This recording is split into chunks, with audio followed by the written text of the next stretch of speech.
Ah, ya poco.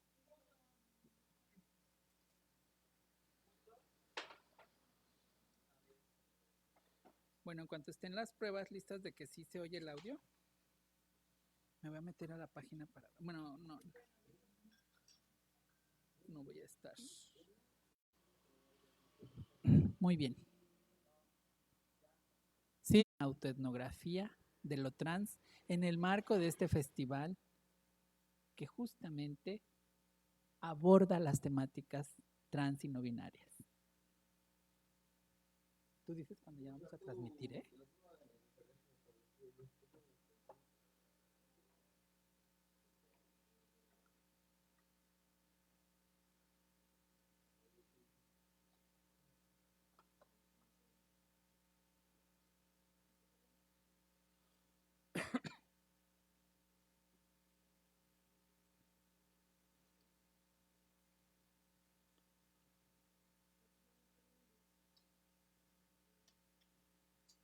Ya está. Ya me llegó la notificación de que ya.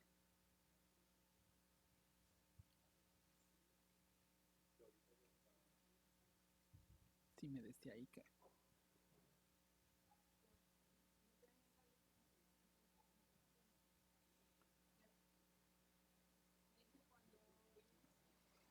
Muy bien.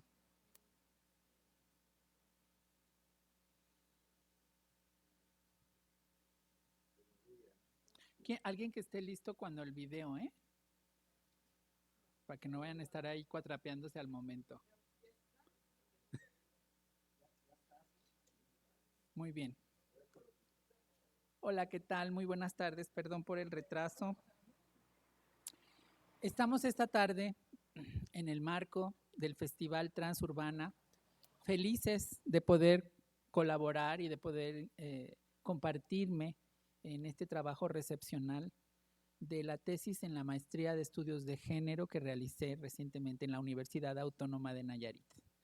Para mí es un privilegio poder trabajar de la mano como coordinadora de investigación en el Observatorio de Crímenes de Odio a nivel nacional y para Casa de las Muñecas Tiresias en el Departamento de Crímenes de Odio focalizado a mujeres trans en un observatorio nacional del cual tengo el privilegio de llevar un trabajo que nos ha transportado a espacios como la ONU, ONU Mujeres, y pues próximamente vamos a rendir un informe ante las autoridades del mundo para saber esta preocupante realidad que como mujeres trans nos aqueja.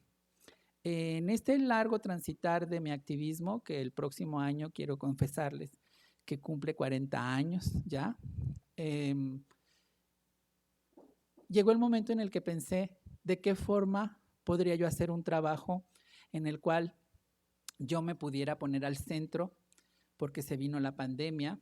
Yo tenía que hacer una investigación en la cual debería de tener todos los elementos a la mano y eran momentos cruciales en los que no era posible.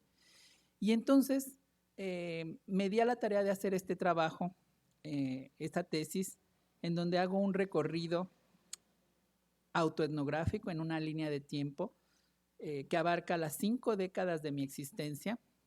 Y esto es un viaje por la historiografía de lo trans, todos los movimientos previos y lo que dio lugar a poder llegar a que lo trans como movimiento social tuviera esa trascendencia que hoy vemos en el mundo. Y pues claro, el sentido importantísimo de los derechos humanos con la visión de la identidad de género, todo el sentido epigenético de lo que ocurre en un ser humano para poder llegar a la construcción de su identidad, a la plasticidad cerebral, la ciencia de ser mujer y las diferentes formas de ser mujer, y el transfeminismo. Porque es muy importante en estos tiempos justamente abordar desde una visión del feminismo interseccional que nos arropa y que analiza todas las desventajas que tenemos como mujeres diversas. porque no es lo mismo ser una mujer de pueblos originarios, una mujer afrodescendiente, una mujer que vive en la sierra, en donde no haya tecnología o acceso a la comunicación.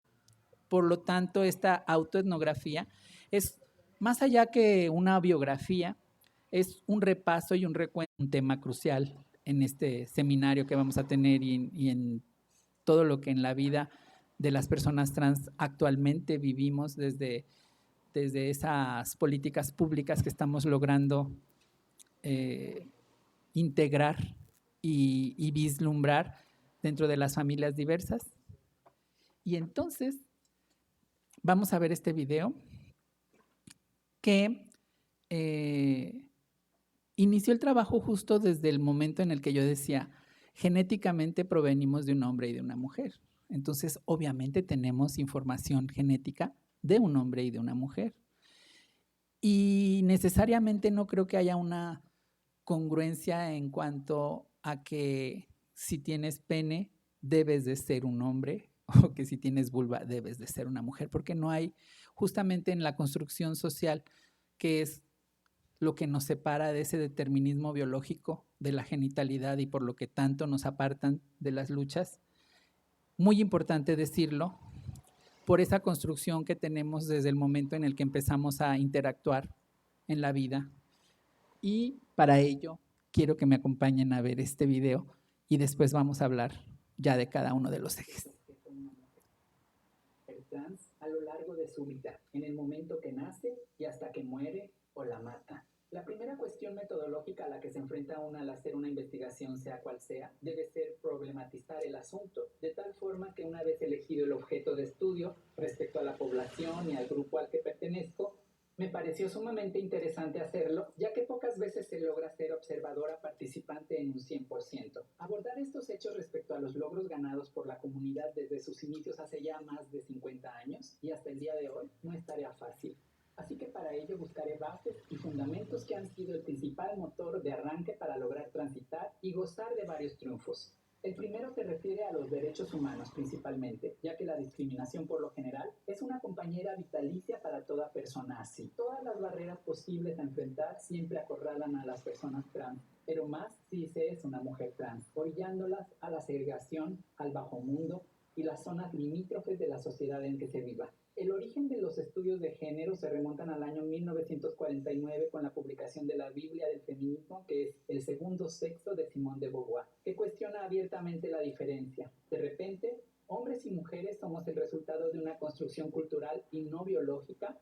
Judith Butler impugna la categoría de género y deshace su radical separación respecto al sexo, simplificando que hay dos enfoques en la historia del feminismo: el determinismo biológico y el constructivismo social. El primero aboga por la diferencia de género, posicionándose del lado femenino como forma de reivindicar un estatus igualitario. El segundo rechaza la diferencia de género como herramienta válida para la lucha feminista, puesto que el género está construido socialmente y ninguna base biológica podría servir de explicación para el mantenimiento del género como categoría biológica esencial. Una vez dicho todo esto, haremos un recorrido autobiográfico histórico que va a la par de esos 50 años desde que nací, cuando dos mujeres transexuales ya gritaban y exigían respeto a su dignidad, reclamando sus derechos y sin saberlo los de toda la comunidad en Stonewall, proclamando así lo que hoy es llamado el orgullo. Mi nombre es Cassandra, y más allá de la hermenéutica y los mitos y leyendas de Pitonisa, sí me gustaría visualizar un futuro distinto para las mujeres como yo.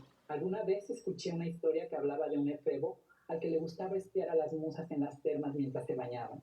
Zeus le advierte que si vuelve a sorprenderlo, le dará como castigo un par de senos. Al reincidir, el dios cumple su promesa y de ahí que la etimología grecolatina de mi nombre sea quasi andros, casi hombre. A continuación referenciaré los puntos fuerza en los que basaré este trabajo. El primero es Stonewall. El orgullo se celebra cada 28 de junio porque en esa fecha se conmemoran los disturbios de Stonewall. Estos disturbios, junto con otros hechos que ocurrieron posteriormente, son considerados como las primeras muestras de lucha de un colectivo homosexual en Estados Unidos y en el mundo, y se consideran los precedentes de las marchas de orgullo. Fueron Marsha Johnson y Sylvia Rivera, muy al estilo de unas nuevas Olympe de Gauche, Mary Wollstonecraft o las sufragistas mismas, quienes cambiaron la historia lanzando un grito por nuestros derechos, proclamando nuestra libertad. La postura que yo adoptaré es el transfeminismo, una teoría o perspectiva transfeminista que es una articulación tanto del pensamiento como de la resistencia social en la movilidad que hay entre los géneros, la corporalidad y la sexualidad en torno a las luchas feministas, con el propósito de crear alianzas con las masculinidades hegemónicas, así como organizar la oposición entre los géneros. En el contexto norteamericano, el término transfeminismo se lo debemos a Diana Courban, quien la utilizó por primera vez en el año de 1992 en una de sus conferencias para la Universidad de Yale, y ella creó junto con Emi Koyama una página web ya en el año 2000 llamada transfeminist.org para introducir el término transfeminismo en la academia, así como para encontrar y conectar a todas las personas que estuvieran trabajando sobre él y sobre temas afines a este.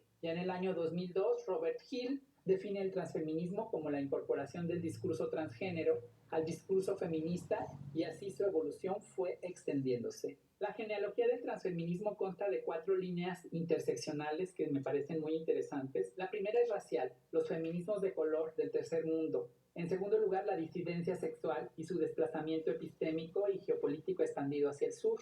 En tercer lugar, el movimiento por la despatologización de las identidades trans y el movimiento pro puta a favor de la desestigmación y la legislación del trabajo sexual. En cuarto lugar, los devenires minoritarios por la diversidad funcional, las migraciones y la precarización económica.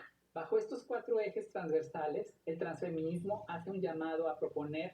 Muy pocas veces una mujer transexual tiene la oportunidad de hablar por sí misma acerca de las cuestiones que afectan a una, porque muy pocas veces se nos da oportunidad también de hablar desde lo académico, más allá de ser tratadas como sujetos de investigación o como fenómenos. Y eso en el mejor de los casos, porque también hemos sido colocadas bajo la lupa de un microscopio en donde hacen una exploración de nuestras vidas y ponen palabras en nuestra boca para validar lo que piensan acerca del género y la sexualidad, dejando a un lado nuestras motivaciones y nuestras propias agendas. Las mujeres trans vivimos en el vórtice del torbellino llamado intersección entre múltiples formas de discriminación basadas en el binario de género, el cisexismo, la transfobia y la misoginia. En una breve revisión histórica veremos la implicación que tiene el concepto de macho en la construcción de la identidad nacional en México. Y pues a grandes rasgos les voy a decir que el machismo, los efectos del machismo, siguen siendo atroces y aunque parezcan haberse suavizado, siguen ocasionando graves daños al tejido social con sus efectos. Carlos Monsiváis al respecto escribió que el término macho se expandió en México después de las luchas revolucionarias como un signo de identidad vinculado a las clases campesinas y obreras, convirtiéndose en un paradigma de género común entre todos los varones, en la incipiente articulación de la nación mexicana. De tal forma que los valores asociados a la masculinidad eran la indiferencia ante el peligro, el menosprecio de las virtudes femeninas y la afirmación de la autoridad a cualquier nivel. Todo esto, como ejecución de esta violencia, es una consigna de dominio como el resultado de una cultura sangrienta que ha cobrado muchas vidas, pues todo esto está asociado también en los contextos como un terreno fértil para el narcotráfico y para el necroempoderamiento. Y a todo este desequilibrio radical en el ejercicio del poder, en todos los aspectos, tanto políticos como social, cultural, perpetúan la desigualdad, la misoginia, la homofobia, la transfobia, el racismo y los crímenes de odio, con claros ejemplos de violencia que son la principal herramienta de este constructo, de este mecanismo que es el machismo y que se maneja y que es un terreno fértil para el necroempoderamiento. Lo vemos actualmente en las noticias y presencialmente en nuestro estado con el feminicidio de Diana o el de Leonila actualmente, con todas esas marchas que se hicieron anteriores a la pandemia, con todo lo que vemos de los conflictos raciales que hay en Estados Unidos y del maltrato policial que sigue perpetuándose. Imagínense hace 50 años cómo eran las cosas. Y aquí viene una reflexión muy interesante después del enunciado de Simone de Beauvoir de que no se nace mujer, sino que se hace. Yo pienso que igualmente la construcción de la realidad masculina nos evoca a ese campo de la masculinidad en donde nos contextualizan que no se nacen machos, se hacen machos. El siguiente punto fuerza que abordaré es la experiencia de lo trans. En este apartado veremos que la experiencia trans es un proceso continuo por el cual se construye semiótica e históricamente la subjetividad. En las primeras representaciones de lo trans como patología, porque esto era tratado como una enfermedad, se pueden rastrear trabajos del psiquiatra Krafft Ebing desde 1877. Imagínense que en los estudios sobre homosexualidad que él hizo, identificó una categoría especial de homosexuales que sufren metamorfosis sexual paranoica, así se llamaban. Se identificaban fuertemente con el sexo opuesto y quieren alterar sus características sexuales. Estos fueron los primeros acercamientos con el tema transexual. Después, el sexólogo Magnus Hirschfeld, en otro momento, en 1920, contribuye creando grupos de estudio acerca de la transexualidad, investigando experiencias de gente que le gustaba vestirse. Y el término transexualismo del alma es lo que hace referencia a que las personas se sienten íntimamente ligadas a pertenecer al otro sexo. El término transexual aparece por primera vez en un artículo publicado por David Caldwell en 1949 en Psychotatia Transsexualis, pero será a partir del paradigma de las prácticas de disciplinamiento de lo trans debido a la introducción de tecnologías de modificación corporal como las terapias hormonales y las operaciones de reasignación de sexo, que Harry Benjamin, como padre de las modernas teorías médicas de transexualidad, a partir de 1966 publica un texto muy famoso que se llama El fenómeno transexual, en donde define la transexualidad como al sujeto que quiere vivir física, sexual y mentalmente como si perteneciera al sexo opuesto. Cabe señalar que todos estos avances obviamente los iré escudriñando e iremos desmenuzando con respecto a todo lo que se ha logrado, porque finalmente a partir de la década de los 80 la transexualidad es codificada como un trastorno mental por una de las instituciones médicas más poderosas a nivel mundial, que es la Asociación Americana de Psiquiatría, y posteriormente con la Organización Mundial de la Salud, que hasta el año pasado apenas lograron sacar del manual de enfermedades de la Organización Mundial de la Salud como si fuera una patología. Ya no es ni trastorno, porque le llamaban disforia de género. Posteriormente la diagnosticaron como si fuera una incongruencia de género y hoy justamente ya está despatologizada. Y eso lo debemos de dejar muy claro porque es un gran avance. Es así como el concepto de transición de género o transicionar el género hace referencia al concepto elaborado por Ekins y King a partir de 1999 de transgenerificar el cuerpo. Los autores se refieren a que la idea de moverse de una categoría de género preexistente a la otra de manera temporánea o permanente, que es lo que ahora conocemos como el género fluido, y la idea de superar o vivir más allá del género. El próximo punto a tratar, después de hacer algunas lecturas, descubrí algo que se llama la generización.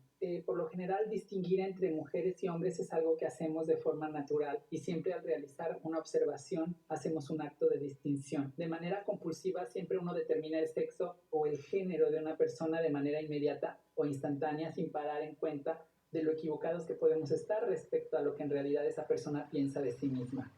Proyectamos nuestras propias ideas y suposiciones acerca de la masculinidad y la feminidad sobre cada persona que conocemos y nos encontramos en todo el mundo como lo hacemos en un proceso de distinguir entre hombres y mujeres que llamamos, gracias a Julia Serrano, la generización. Este proceso de generización es por lo regular inconsciente y permanece invisible porque en la gran mayoría de los casos esta evaluación que hacemos del género de una persona tiende a estar de acuerdo con la identidad de género con la que esa misma persona se identifica, así como con el género que las demás personas le asignan.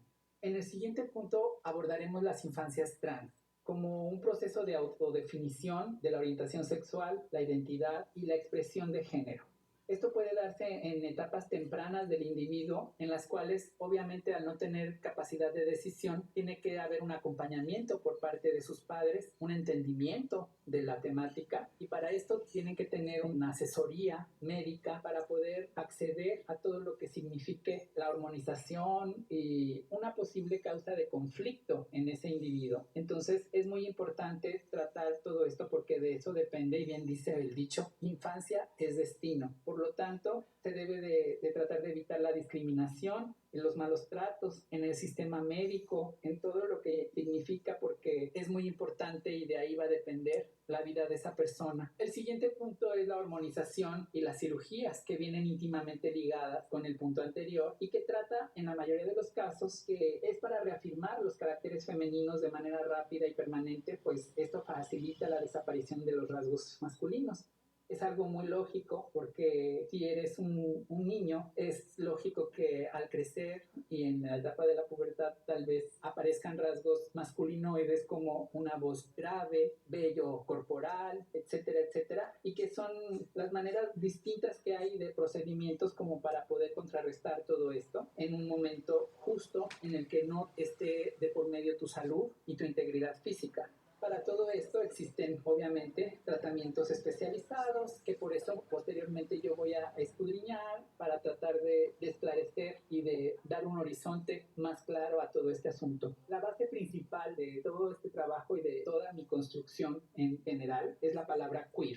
La teoría queer viene a dar nombre a un movimiento social, político y cultural americano que a partir de los años 80, en un principio era un término despectivo utilizado para referirse a las personas como algo raro o fuera del rango común, como algo extraño. Irrumpió entonces con el movimiento LGBT+, así como las violencias de la política sexual, identitarias en sujetos no blancos, con poca o nula capacidad de consumo y no heteronormativos. Surgió en California hace ya 30 años y con ella se transformaron profundamente los estudios de género y la sexualidad, los activismos LGBT, las prácticas culturales disidentes y los modos de pensar el cuerpo y las identidades. Entonces este momento crucial de hace 30 años me hace repensar todo lo que es queer con un recuento de los avances en materia de derechos, la politización de lo sexual y el género, los múltiples modos de existir, los discursos de odio en medio de la fragilidad de algunas emancipaciones y por si fuera poco para actualizarnos al día, otra pandemia aparte del feminicidio y los conflictos y manifestaciones antirraciales que ya decía anteriormente por el hartazgo a la discriminación y la opresión de los abusos policiales. El futuro próximo de los estudios de género relativos a los desplazamientos conceptuales de la teoría queer serían adecuar esos avances y reflejarlos a nuestros contextos en América Latina, analizar sus formas de politización, de políticas públicas a favor de todo esto y el activismo queer. Debatir entonces entre los distintos feminismos de sentipensamiento latino, los feminismos interseccionales y la disidencia sexogenérica, que gracias a esos feminismos interseccionales logramos tener lo que es el transfeminismo, porque no hay feminismo si no se incluye a las mujeres trans.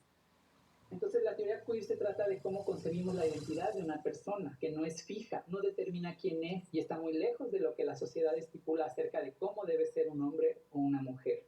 Queer entonces dejó de ser peyorativo y se convirtió en el término para referirse a la nueva corriente del movimiento en la que el sexo y el género estuvieran en constante evolución. Y bueno, esos fueron los ejes que dieron pie a este trabajo recepcional. Tenía yo 15 minutos para poder exponer todo esto, entonces yo sabía que si me ponía a hablar no iba a abarcar todo eso ni visualmente ni tampoco podría haber llegado a ser tan clara, porque a los 15 minutos te cortan y dicen nada más ese tiempo tenías. Entonces, por eso iba corriendo, por eso ven el video tan apresurado y condensado de todas las cuestiones técnicas y demás que tuve que en dado momento echar mano. Y esto fue lo que entonces les decía yo en un principio que me motivó a partir el trabajo en 5 décadas y desde el momento en que nací, en 1968, hice una revisión de todo el tiempo y de los sucesos que, como les decía, acontecieron en mi vida. Esa preocupación desde que era niña y de saberme diferente y de la preocupación de mis padres por tomar alguna decisión con respecto a lo que veían y lo que tenían en casa y sobre todo hablando de, imagínense, hace 50 años, pues era muy preocupante porque hablando de todos estos antecedentes, de los orígenes y de mi niñez, les puedo yo contar que respecto a las infancias trans que hoy en día buscan tratar de entender primero por salud mental a su hijo, a su hija o a su hija, pues darle un acompañamiento integral, ¿no? Que de repente aborda el tema hormonal, aborda muchas cuestiones que más allá de un tratamiento médico, a veces se tratan emocionalmente, de salud mental. Y entonces, a mis padres en aquel tiempo se les ocurrió llevarme con un endocrinólogo y pues del deber ser me arponearon de hormonas masculinas. Y entonces fue un devenir justamente contrario a lo que yo hubiese querido. No se pudo, no pudieron contra mi naturaleza porque aquí sigo y lo único que se logró fue que me salieran algunos vellos por aquí, por allá, que no tenía. Y viví esa experiencia que no fue muy agradable para mí, porque al final de cuentas eso fue violencia y ellos no lo hicieron. O sea, su exceso de amor por tratar de darme un acompañamiento, por tratarme de dar felicidad, los llevó a crear esa inseguridad de mi parte o a lo mejor a hacerme más fuerte, porque yo no, su respuesta fue que alguna vez me llevó al mar. Yo nací en Veracruz, en el puerto, y que cuando yo tenía, yo creo que como un mes de haber nacido, él, pues campeón de natación y todo, se metió al mar conmigo, llevándome, y mi mamá empezó a gritar casi como que me había ahogado por el temor de que yo era un bebé, ¿no? Y que se estaba aproximando al agua y, bueno, se volvió algo caótico en donde él decía, mi padre ya murió, que me entregó en los brazos de mi mamá y desde ese momento simbólicamente se desentendió de mí.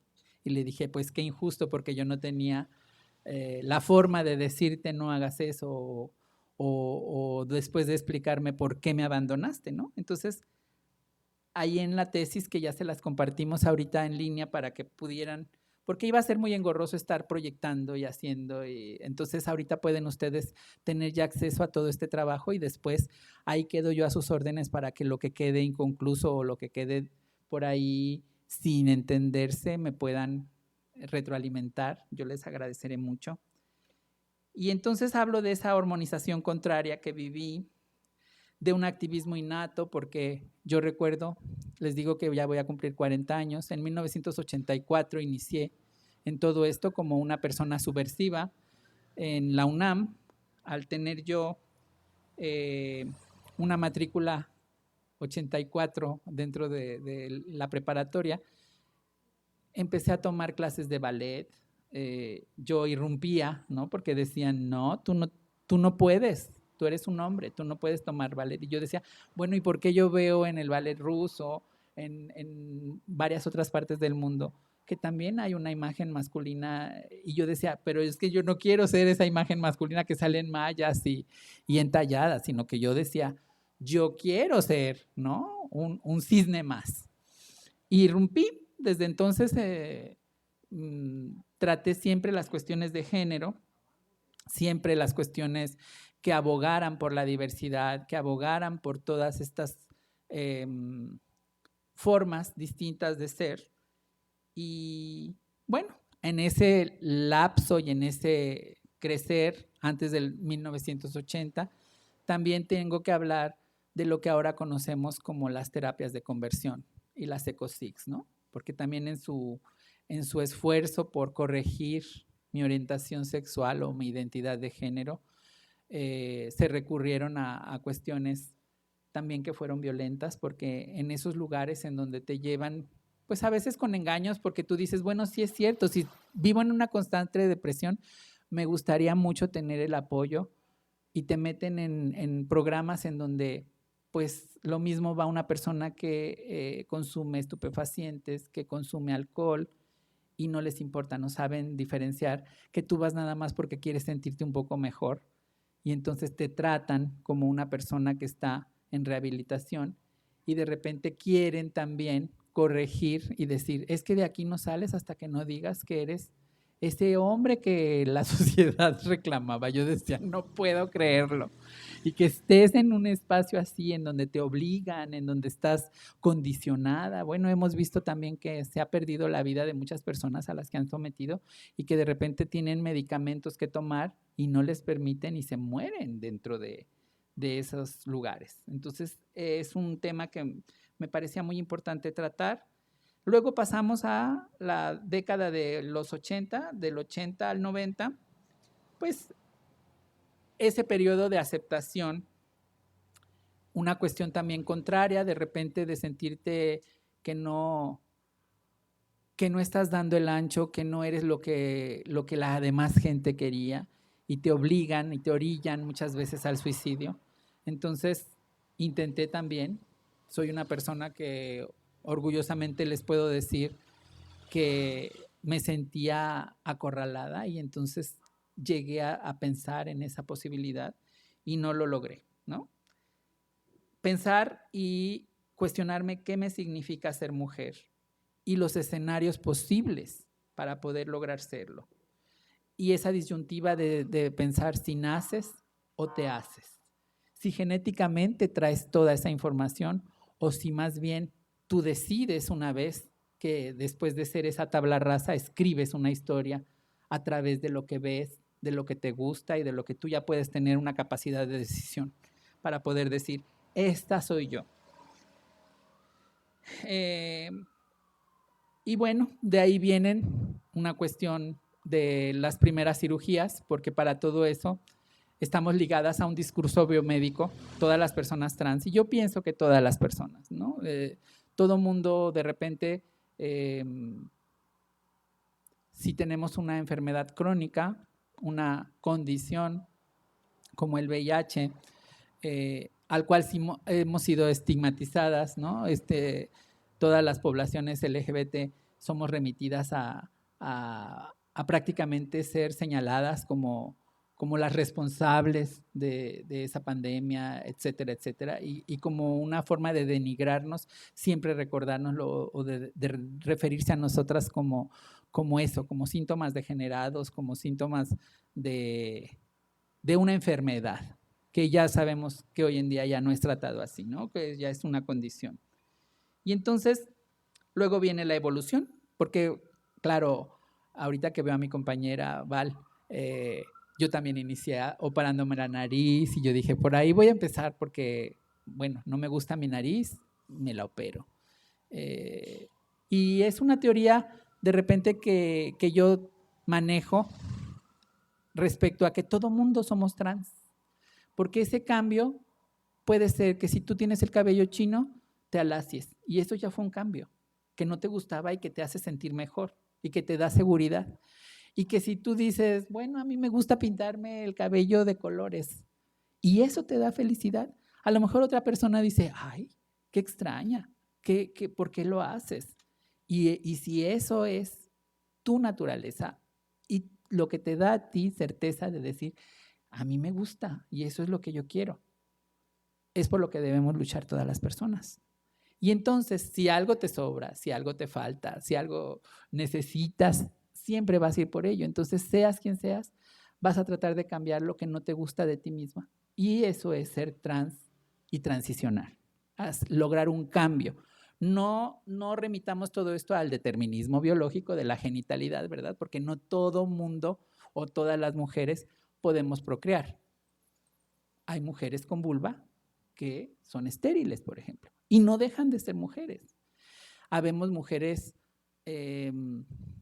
diversas en el mundo, y no por ser afrodescendiente o por tener la piel de un color, dejas de ser menos mujer, ni dejas de vivir esas opresiones que vivimos como toda mujer.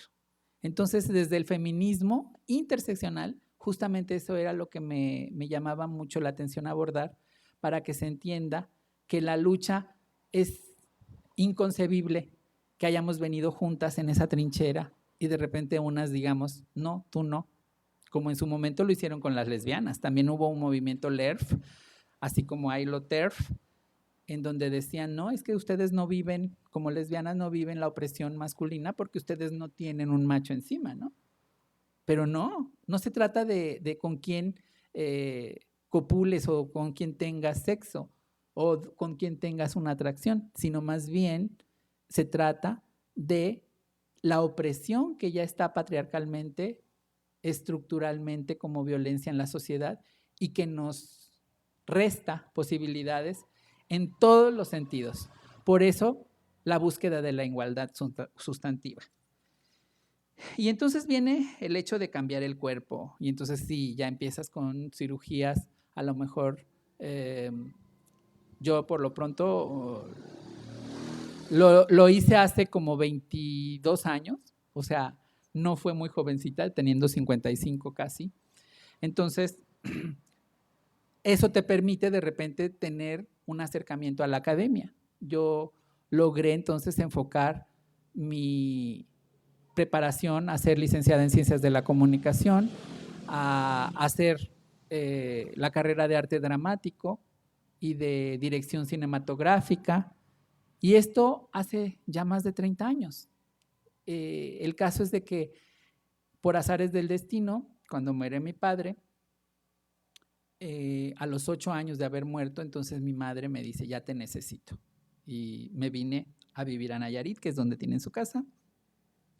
Y desde ese momento entonces volví a la escuela, porque yo dije, tengo que emplear mi tiempo en algo edificante, y me metí a la maestría de estudios de género. Y esto me favoreció de tal forma que si siempre había sido alguien con activismos en donde logramos la ley de identidad de género en México, el matrimonio igualitario, logré hacer espejo con los activistas de Nayarit para poder implementar y ser el segundo estado en lograrlo. Ahora estamos trabajando, aquí en el público tengo a una de mis líderes de aquí, de Jalisco, en cupo laboral para personas trans y no binarias, que justamente ahorita tuvimos un evento en donde se socializó esto. Estoy capacitando a todas las mujeres trans de la República Mexicana, a las líderes y los líderes de cada uno de los estados para poder hacer espejo con Argentina, que lo logró, ese cupo laboral en los 44 entidades que conforman Argentina. Ahora nosotras, los 32, estamos articulándonos contra eso, entonces llevando las iniciativas de ley a nuestras autoridades, al Congreso, a todos los diputados para poder implementar esto. Y entonces esa lucha ha venido creciendo. Como les decía en un principio, ahorita vengo de ver a Kenia, también estuvo aquí, está contentísima porque ya le dieron su visa, iba a poder ir a presentar el nuevo cortometraje que hicimos desde Casa de las Muñecas Tiresias, en San Luis, en Missouri. El documental de Kenia, que también aquí estuvo multipremiado en el Festival Internacional de Cine de Guadalajara, estuve con ellas. Entonces ha sido un transitar desde un activismo que es innato, porque de repente las ganas de ayudar, a pesar de que no recibas remuneración ni tengas un sueldo, siguen ahí, ¿no? Y eso es el perdón que tenemos que dar, ¿no? De esa deuda histórica que se habla hacia nosotras, porque evidentemente cuando se habla del lenguaje inclusivo y que dicen, ay, qué ridículas diciendo ella, o lo no binario, no entienden que es toda una lucha y que es casi como si yo les preguntara ahorita aquí en el público a ustedes, ¿a poco si te hablo del Holocausto estarías a favor de lo que hizo Hitler? ¿A poco si te hablo de la esclavitud estarías a favor de esos malos tratos hacia una persona? ¿A poco si te hablo de todo lo que pasamos las mujeres trans, por ejemplo, en aquellos tiempos en los de la represión policial, nos rapaba y nos ponía en los glúteos chapopote, y éramos maltratadas y violadas por todos los reos?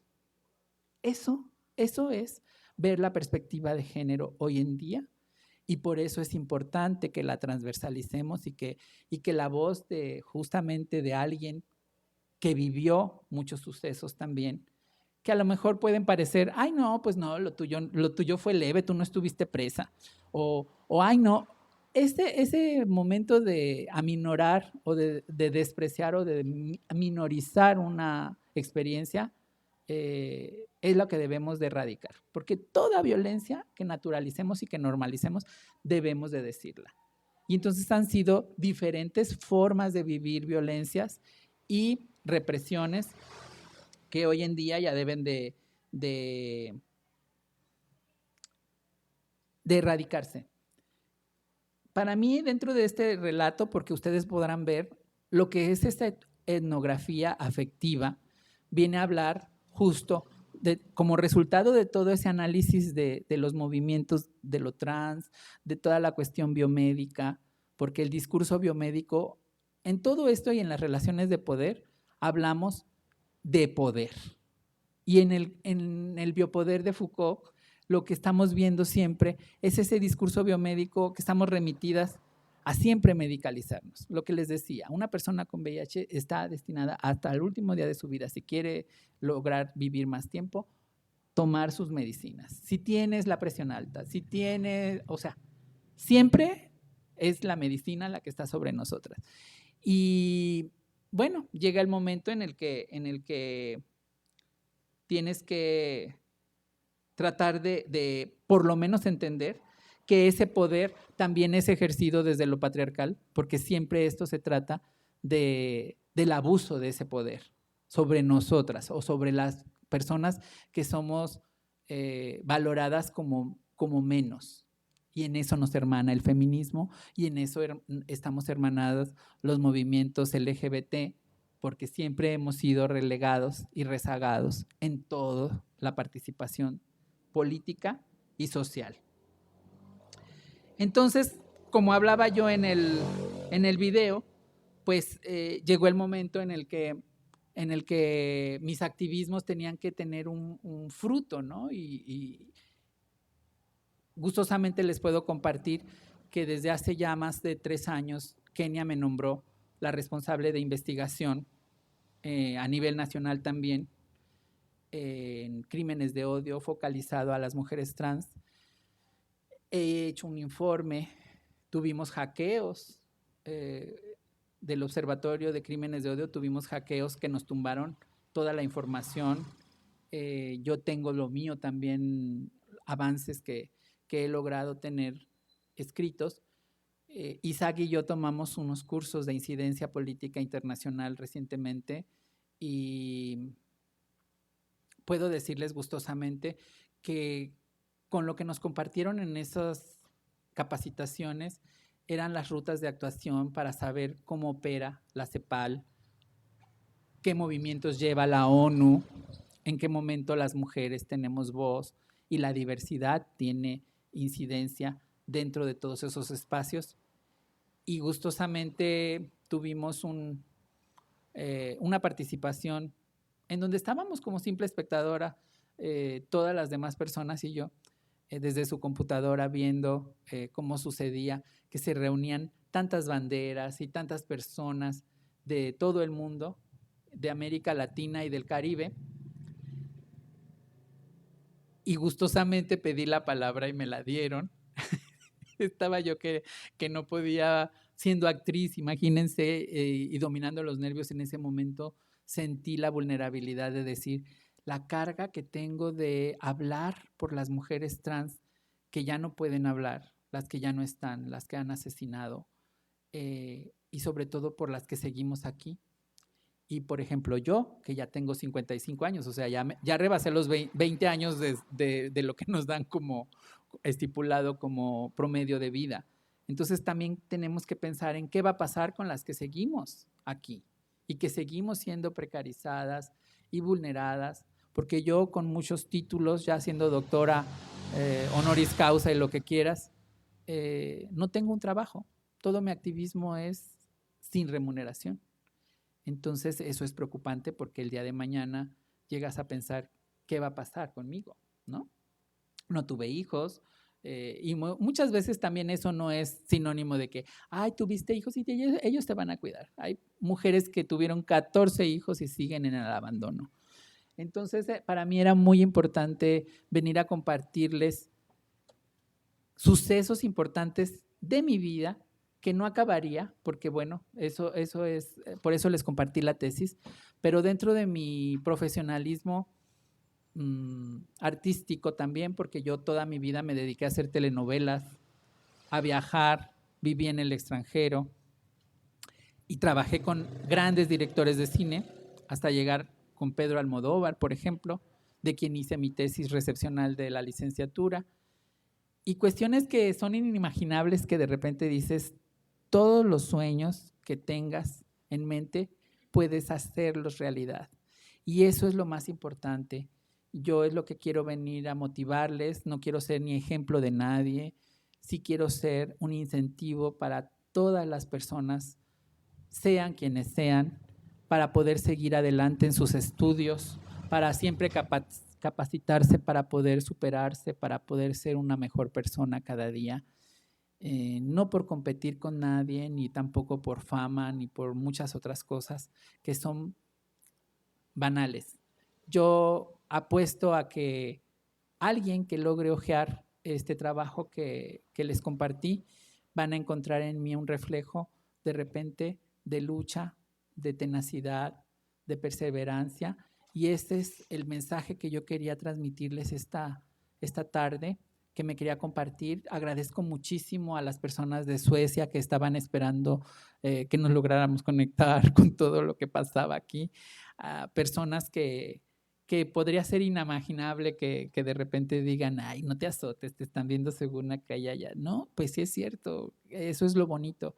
De ese activismo que llegó en un momento en el que la pandemia me catapultó a que visualmente en un Zoom me pudieran ver de todas partes del mundo y me oyeran en donde quiera, y entonces sintieran que mi voz era importante. Y bueno, para ya no hacer más largo esto, quiero compartirles el video con el que finalicé la presentación de mi tesis, en donde se condensan las imágenes que también no pudimos estar repasando porque, bueno, ahí las podrán ver, son collages de varios sucesos de mi existencia, en donde he trabajado con grandes directores, con grandes actrices y personas que ya no están, pero que han sido referentes en el cine mexicano de oro, en épocas que a lo mejor ya no me tocaron al final, o personalidades como Marga López, como Ignacio López Tarso, como Katy Jurado, que son referentes de la actuación y que hoy me puedo dar el gusto de decir, yo trabajé con ellos, yo los dirigí, ¿no? Y que quiero que vean este video para despedirme, porque en este video también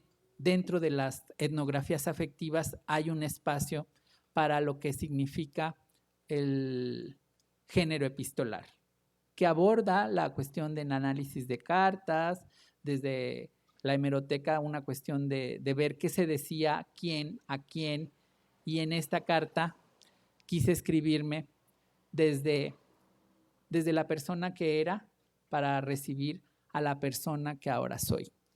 Y con esto quiero despedirme, con esto que se llama Carta para mi nuevo yo desde quien era antes. Gracias. Carta para mi nuevo yo desde quien era antes. Antes que nada, quiero abrazarte, estrujarte tanto que hasta pierdas el aliento y el conocimiento, que te desmayes de amor por ese golpe de emociones que te invadan al sentirte tan amada, al saberte a salvo y protegida, al sentirte feliz.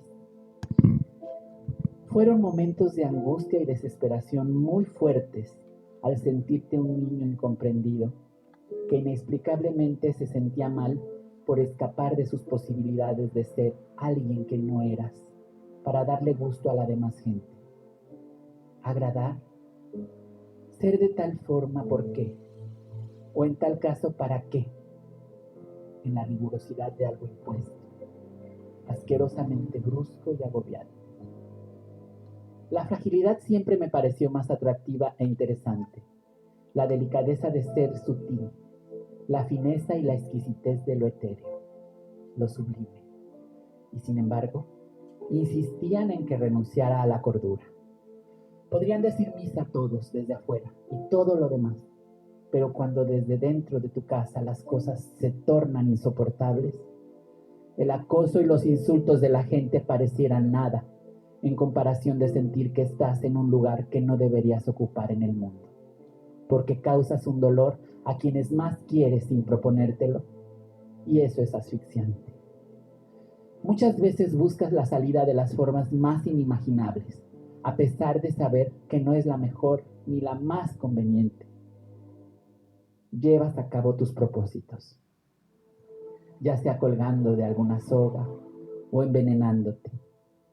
Por eso quiero abrazarte, por haber resistido estoicamente la tentación de hacerlo. La laceración de ser alguien que rompe las reglas y va contra las normas. Esa fiera anormal a la que muchas veces quisieron exorcizar por simplemente defenderse al evitar que la hieran.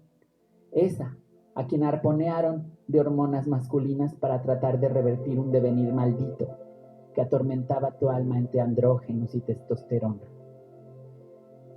Pero que en tu cabeza oscilante lleva la constante pregunta de ¿por qué convertirte en una más que no goza de permisos o ciertos privilegios? Alguien carente de oportunidades, asociada a la debilidad y la sumisión, sin derechos y mucho menos siendo alguien rara porque decidiste ser mujer. En un principio, yo sé la respuesta automáticamente. Y justo es por tratar de acabar con eso patriarcal y heteronormado que es vivir. Pero de todas formas, no te salvas de merodear siempre los callejones de la opresión y la subordinación. Rebelarte ha sido algo admirable. Surgir de la nada y de tus cenizas fue realmente majestuoso. Lograste acabar con ese hombre que el mundo reclamaba que fueras. Lo enterraste para poder dar vida a esa otra persona que en ti habitaba desde siempre, para dignificar tu existencia y decirle al mundo que eres dueña de ti misma y que a cada día, aún hasta hace unos momentos, intentas cada vez ser mejor. Haber sido testigo presencial del cambio, cuando de un momento a otro de ser un gusano repugnante te salieron dos alas coloridas y simétricas, desplegadas, con una belleza sin igual para volar el cielo que tú quisieras en libertad. Renacer sin haber muerto es la mejor prueba de que Dios existe, Cassandra. No tengas miedo a esa libertad. Permítete amar y algún día encontrar en otros ojos el reflejo de alguien que te merezca. Y si no es así, no te aflijas y mejor ciérralos para recordar todo lo bello de tu existencia. Porque de tantos abrojos que hubo en tu camino, hoy al fin puedes tranquila respirar con cubrebocas, un destino que para mucha gente no le fue permitido, o que simplemente no pudieron lograrlo, viviendo muertos en vida, con existencias grises, llenas de desolación.